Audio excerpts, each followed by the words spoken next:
નમસ્તે મિત્રો, હું શોભના ભટ્ટ. માનવ જીવન અનેક પીડાઓથી ભરેલું છે. આપણે સૌ ભીતરથી એકાકી છીએ. બાહ્ય ઉપચારોથી કેટલાય સંબંધોથી જોડાયેલા આપણે સૌ અંદરથી તદ્દન એકલા અને એકાકી છીએ. આપણે સૌ આપણા હૃદયનો એક ખૂણો જીવનભર ગોપિત રાખીએ છીએ અને એને એક પેટીમાં મૂકીને જીવ્યા કરીએ છીએ. એની કૂંચી આપણા સિવાય કોઈ પાસે નથી હોતી.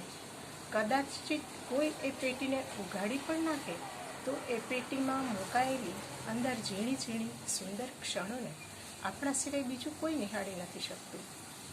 એ પણ એટલું જ સત્ય છે. જ્ઞાની હોય કે સામાન્ય મનુષ્ય, એને હૃદય હોવાનું. જેને હૃદય છે તેને ઝંખના પણ હોય છે.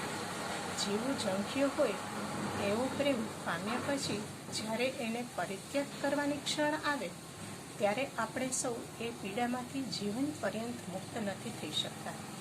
જેને ન પામી શકીએ એવી વ્યક્તિને ઝંખના કદાચ વધુ તીવ્ર હશે. મનુષ્યો માટે ઝંખનાનું કેન્દ્રબિંદુ હોય એ વ્યક્તિ વિના જીવન વિતાવવું એનાથી મોટો અભિશાપ કયો હોઈ શકે?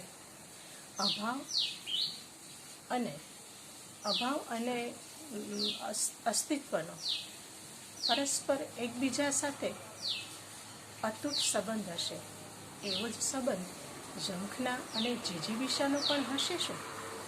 બાકી તો આસપાસ આપણી નજર કરીએ તો જણાશે કે દરેક વ્યક્તિ એક પીડા પરોવીને જીવન પર્યંત જીવતી હોય છે.